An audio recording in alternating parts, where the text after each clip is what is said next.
Welcome to my channel and আমি আনান হোসেন আছি আপনাদের সাথে। আজকে আমরা শিখব আমরা বিডি জবসের যে ইউজার নেমটা এটা কিভাবে চেঞ্জ করতে পারি। ইউজার নেম বলতে আমি বোঝাচ্ছি আমার স্ক্রিনে দেখুন এইখানে কিন্তু আমার একটা নাম আছে। সো এই নামটাই কিন্তু আমার ইউজার নেম এবং ইউজার আইডি হচ্ছে আমি যেই ইমেল অ্যাড্রেস দিয়ে আমার এই BDjobs অ্যাকাউন্টটা খুলেছিলাম এটা হচ্ছে আমার ইউজার আইডি এবং যে নামটা থাকবে আমার এখানে শো করবে এটা হচ্ছে আমার ইউজার নেম।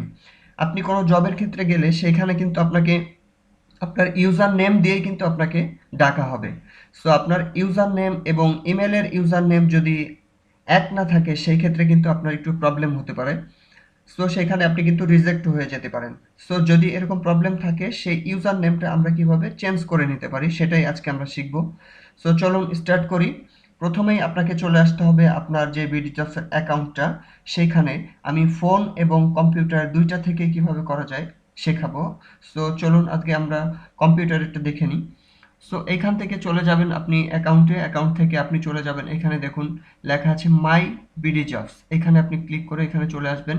এরপরে দেখুন লেখা আছে ম্যানেজ রিজুম, এইখানে আপনি ক্লিক করবেন। ম্যানেজ রিজুম লেখার পরে ক্লিক করবেন। এইখানে দেখুন লেখা আছে এডিট BDjobs রিজুম। সো এখানে আমি ক্লিক করে দিলাম। সো এবার আমার চলে আসছে এডিট BDjobs রিজুম। সো এইখান থেকে আমাকে চলে যেতে হবে, দেখুন এই পাশে লেখা আছে আমার এডিট, এডিটে আমি ক্লিক করলাম।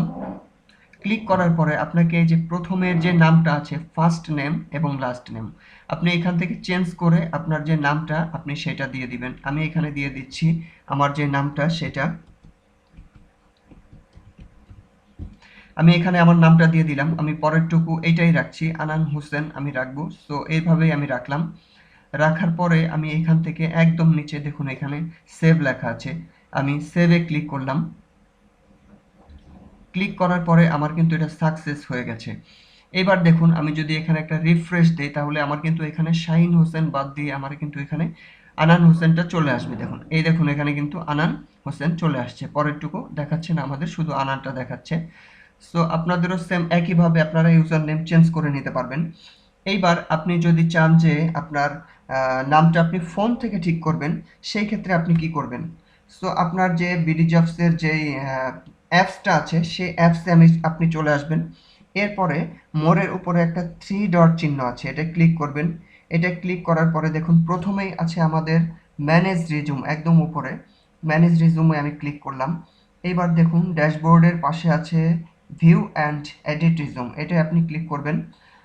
সো এটা আমি বলে দিচ্ছি আমি স্ক্রিনে না দেখিয়ে। এরপরে দেখুন পরে আছে এডিট, এখানে BDjobs রিজুমের প্রথমে আছে এডিট লেখা, এটা আপনি ক্লিক করবেন প্রথমটায়। BDjobs রিজুম এখানে আপনি ক্লিক করবেন, এটার পাশে এডিট লেখা আছে। এডিটে ক্লিক করার পরে এখানে দেখুন লেখা আছে পার্সোনাল ডিটেলস, পার্সোনাল ডিটেলসে আমি ক্লিক করে দিলাম। ক্লিক করার পরে একদম উপরে কোনায় ডান পাশে একটা পেন্সিলের চিহ্ন আছে, এটায় ক্লিক করতে হবে। এটায় ক্লিক করার পরে আমাদের যে ফার্স্ট নেমটা এখানে এবং লাস্ট নেমটা এটা আমরা ইচ্ছা করলে চেঞ্জ করে দিতে পারবো। আমরা যেই নামটা চেঞ্জ করে দিব সেই নামটাই কিন্তু আমাদের এখানে চলে আসবে। এইবার নাম লেখার পরে দেখুন নিচে একটা টিকের চিহ্ন আছে, টিক চিহ্ন, এটা আমরা ক্লিক করে দিব। ক্লিক করে দিলে আমাদের কিন্তু নামটা অটোমেটিকলি সেভ হয়ে যাবে। সো এইভাবেই কিন্তু আপনি চাইলে আপনার BDjobs-এর যে ইউজার নেমটা আছে এটা আপনি চেঞ্জ করতে পারবেন। আর যদি আপনি ইউজার আইডি চেঞ্জ করতে চান সেই ক্ষেত্রে আপনাকে কিন্তু অন্য একটা টেকনিক ব্যবহার করতে হবে। সো সেটা আমি আরেকটা ভিডিওতে দিয়ে দিব, এক ভিডিওতে দিলে ভিডিওর বড় হয়ে যাবে অনেক। সো আজকে এই পর্যন্তই। সো এভাবেই কিন্তু আপনারা আপনাদের ইউজার নেমটা চেঞ্জ করে নিতে পারেন খুব সহজেই। সো সবাই ভালো থাকবেন, আল্লাহ হাফেজ, দেখা হবে পরবর্তী ভিডিওতে আবার।